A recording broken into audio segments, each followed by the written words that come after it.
You're listening to The Real Well Show with Kathy Fedke, the real estate investor's resource.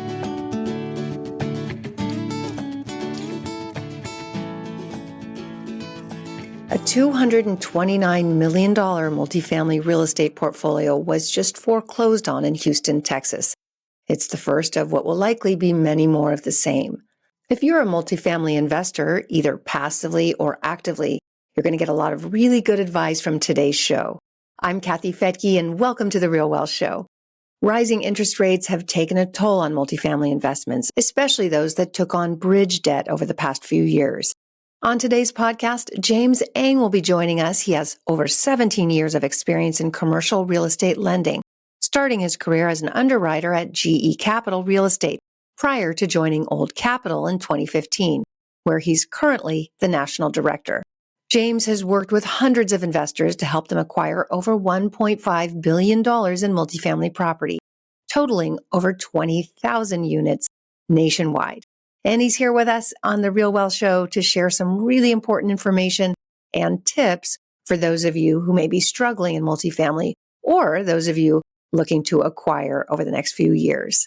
James, welcome to The Real Well Show. It's so great to have you here. Oh yeah, thanks for having me, Kathy. We had a really interesting conversation at the Best Ever conference. I was so honored to be sitting next to you and get to hear kind of some insider information that's not so insider anymore. It's become more public. There was just a foreclosure last week, I believe, 229, I think, what is it? 229 million. Yeah. Yeah. It's a big number. Yeah.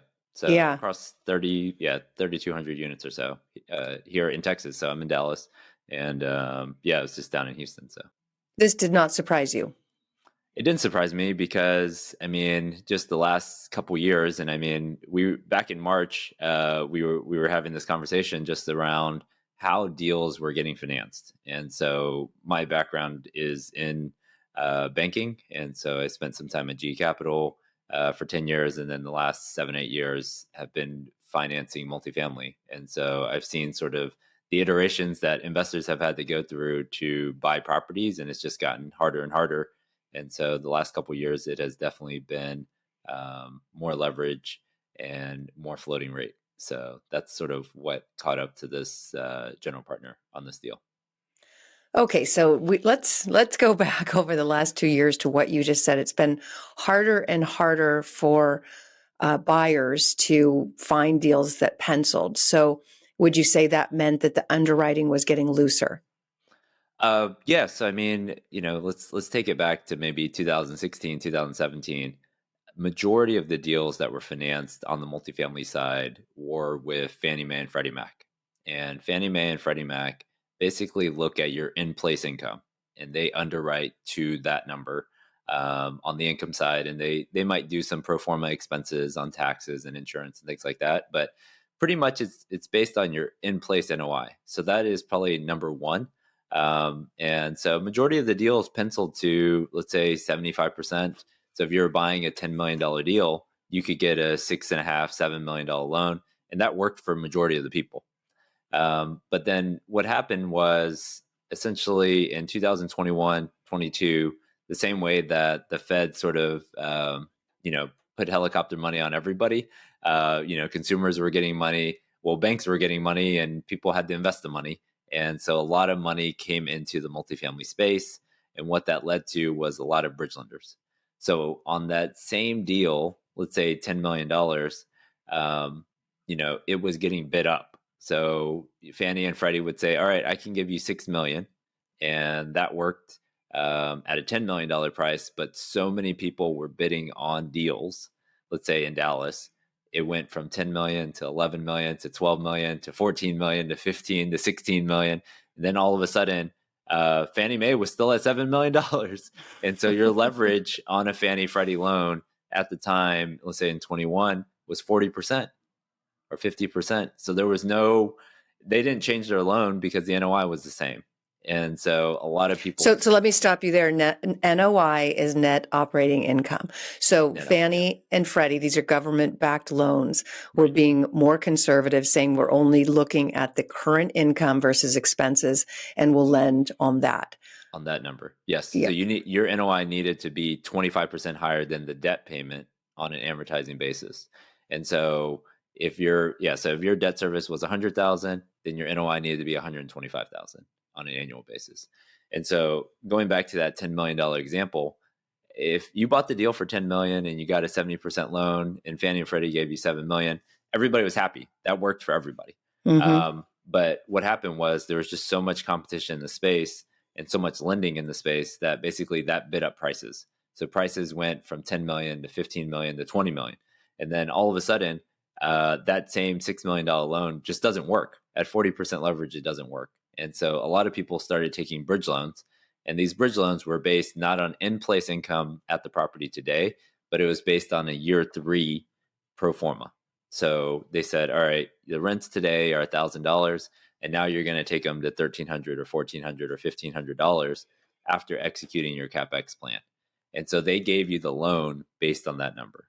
So let's Okay, I'm say going to stop you there again for people I told you in advance I would do this to just interpret what you're saying. Okay, So when you say bridge loan, this is a short-term loan. This is just a loan. 2 to 3 years. Yes. 2 to 3 years. Like if we were talking about a fix and flip for a single family home, that's like a hard money loan where the hard money lender comes in and says, oh, I see you're buying this $50,000 house, but after you renovate it and increase the rents, it will be worth 100,000. So we're going to give you the 100,000, or maybe not 100,000, although I think 80,000. Yeah.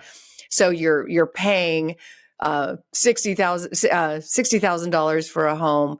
It's going to be worth 100, but the bank will lend 80. So it's more than what you're paying because basically the bank's paying for the renovation. Is that the same with a commercial property? Very similar. So a lot of these bridge loans, they gave you 80% of the purchase price, and then they gave you 100% of the rehab.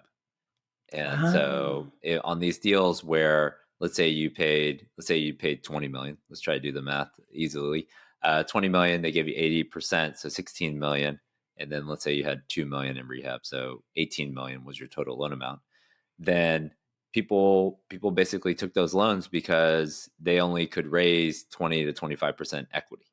And so on paper, the IRR, the cash on cash, everything looked better because at the time interest rates were low. So not only was the leverage higher, but majority, I would say probably 85% of these loans were floating rate. So they were based on an index, let's say LIBOR or SOFR. SOFR is the new index. And that index was zero, essentially, or 25 basis points, or 25.25%. And then you just had a spread on top of that. So when you started the loan, it was at 3%. So, I think the corresponding single family is, back in 2005, 2006, people started using adjustable rate mortgages. And when it made that adjustment, people were in trouble because they could barely make the payment on the first payment when it was super low. But on this, it was, they had to make the payment every month, and it adjusted super quick. So in the last 12 months, I mean, the Fed has raised, I don't know how many times, but it basically went from 0 to 5% as your index. So back in 2008, I love the comparison. There were a lot of people, I was a loan broker then too, and there were a lot of crazy loans out there like this pushing, just pushing the envelope with these adjustable rate mortgages. In fact, back then we would be giving loans based on a teaser rate, qualifying people on just a teaser rate, not the real rate, and certainly not on the rate that it would be once it adjusted. And of course, we know what happened. Many banks made those decisions and failed as a result. So now let's kind of fast forward in that single family arena. That isn't really the case. There's not that many people that got the adjustable rate loans. Most are fixed. But where we're seeing the stress today is in commercial real estate, because it almost sounds like the same thing, but for much, much bigger deals. So do you think banks are in trouble today like they were in 2008 when it comes to commercial real estate?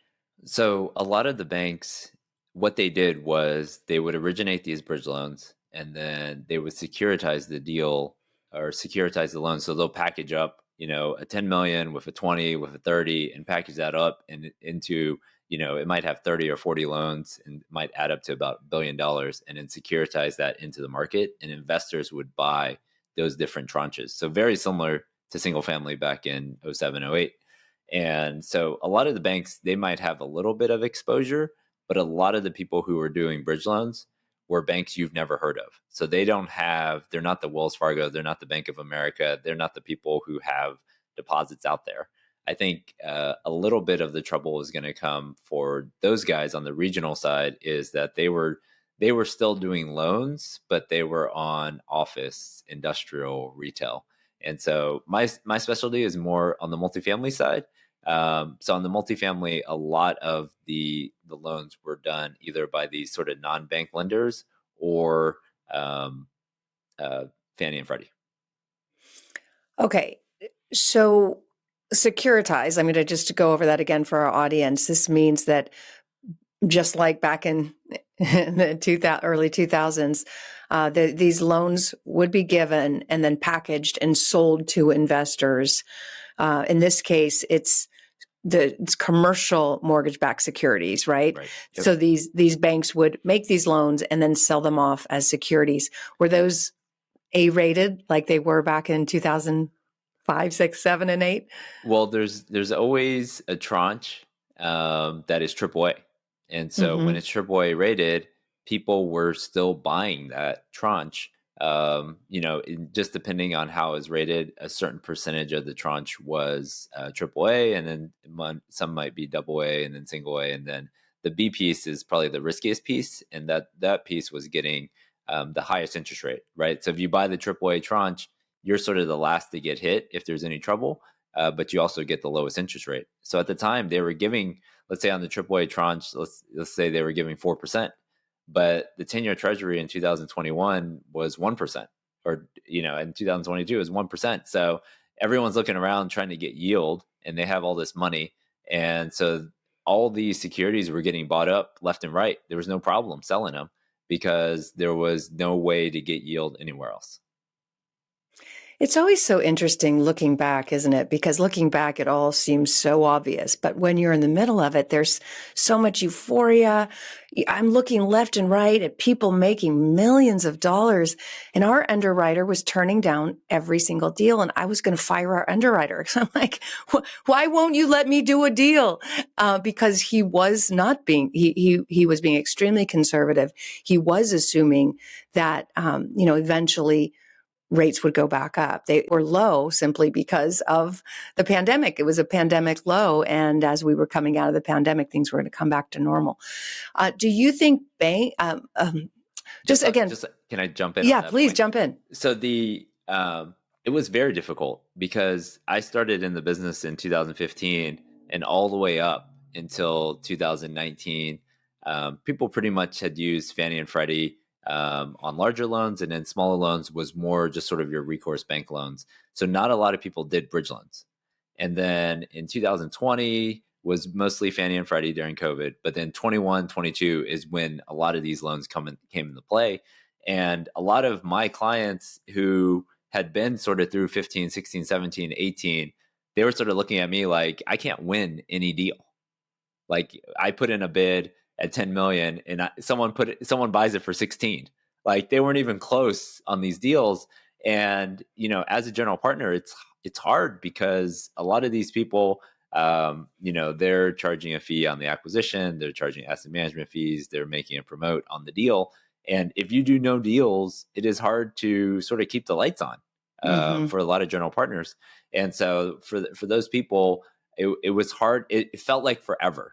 That's why it just felt like because you saw people who bought deals in 21 and they sold them 12 months later for 3x equity multiples. And you were just like, what did I miss here? That was me. I was on the sidelines. I literally I had a syndication mastermind where I invited 12 people to my house. And I'm like, what am I missing?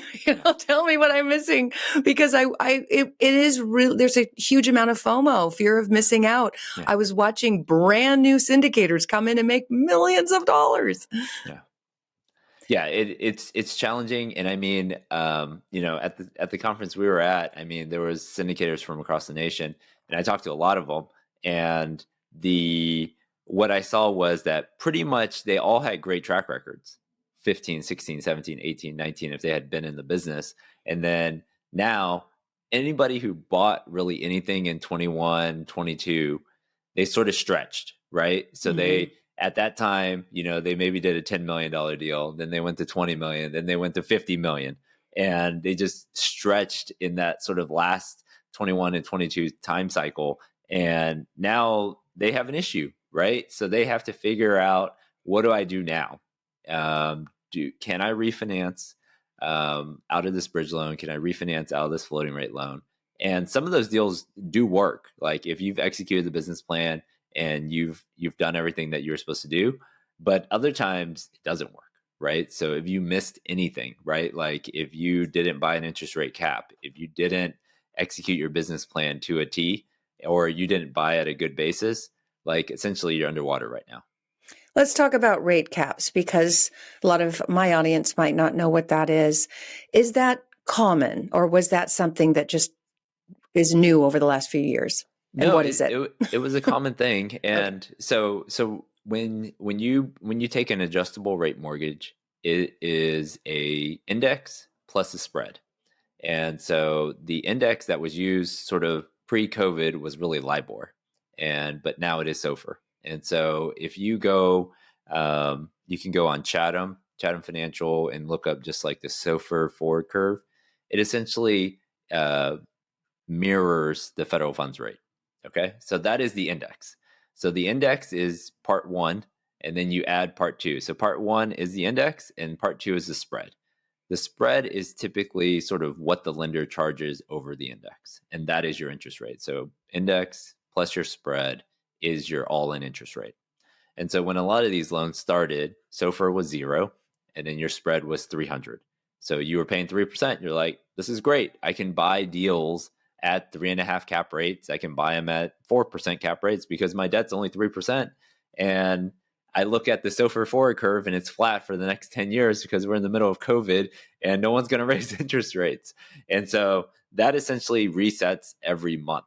So I wasn't in single family, so I don't know how often the resets were, but I don't think they were every month on single family loans. I think that would probably be a little bit too much of a nightmare. I think they reset every 5 years or 10 years or whatever it was after the teaser rate, but you can let me know. But all these loans basically It reset. depended. It Yeah, yeah, depended, but it could be 6 months or a year, but yeah. So not. Yeah. all these loans reset every month. And so imagine Oh, March of 2022, you're paying 3%. And then every time the Fed cranks 25, 50, 75, your interest rate's going up, right? So all of a sudden you started at 3%, and now, where we sit today, it's essentially 5%. So 5% is your index plus 3%. Now you're at 8%. And, most people, if you bought on a 4 or 5 cap, so that's your NOI divided by your purchase price, like you can't afford 8% or 9%. So what a lot of Fannie Mae and Freddie Mac, they actually required you to buy an interest rate cap on the index. So let's say SOFR, and a lot of people would buy a 3-year cap. And so that was required by Fannie and Freddie. For the next 3 years, you're going to have a ceiling on your index. And most people bought probably around a 2 or 3% strike. So 2 or 3% cap. So that essentially would cap your index. And every time SOFR was above that, every month you would get paid on that number.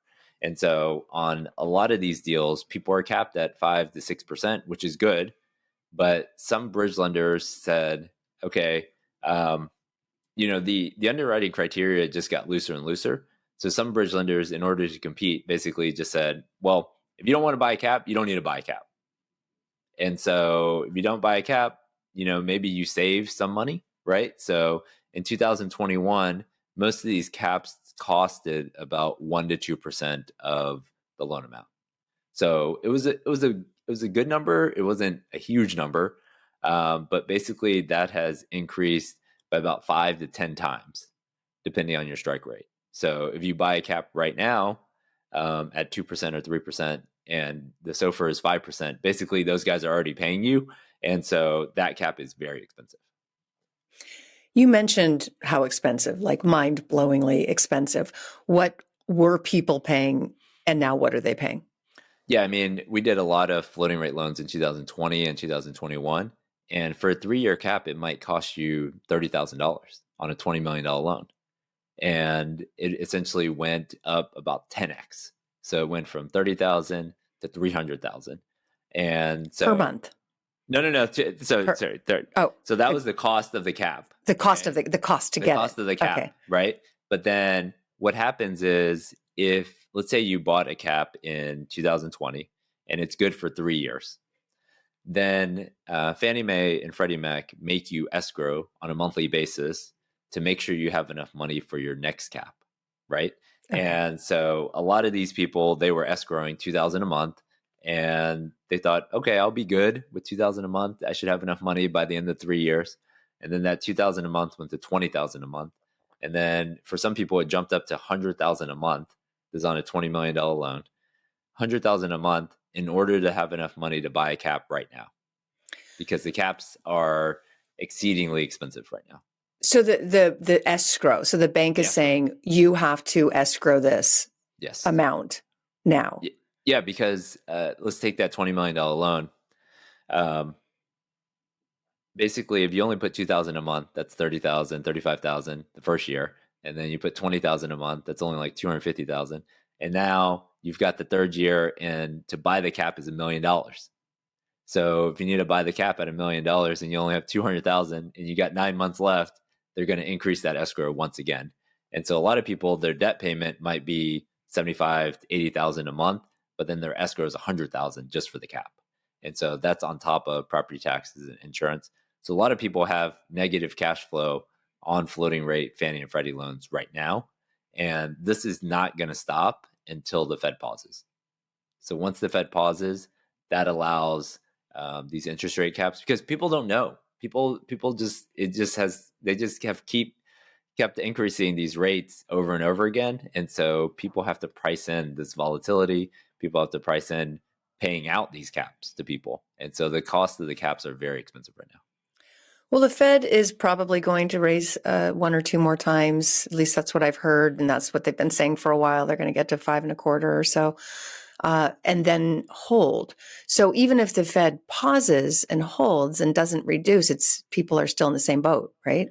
They are in the same boat, but the cost of the cap will reduce. So once they pause, we typically see about a 50% reduction in cost compared to where it is now. Oh my gosh! So people need to hold out just like this summer. People need to hold out. So we can't tell if they paused until it takes a couple months, right? So if we have a meeting in May and they do another 25, then we have to wait till June and then see a pause there. And then once that, then it sort of goes through the system. But the market is calling for the Fed to cut this year.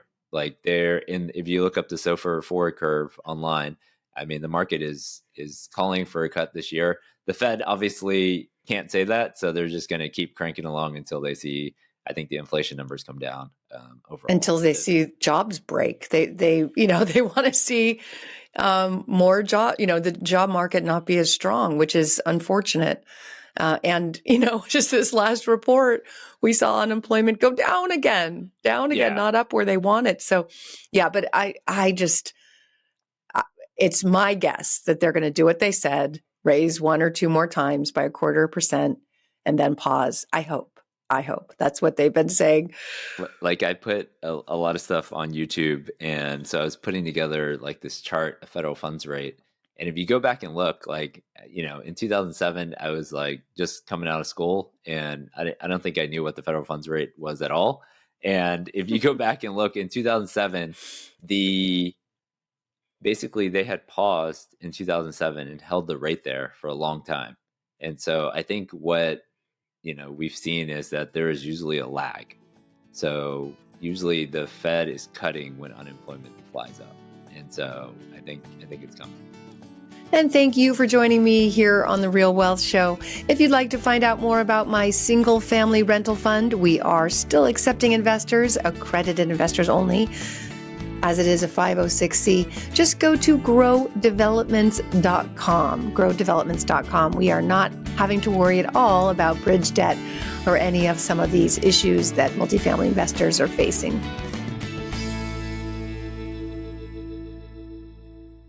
The views and opinions expressed in this podcast are provided for informational purposes only and should not be construed as an offer to buy or sell any securities or to make or consider any investment or course of action. For more information, go to realwealthshow.com.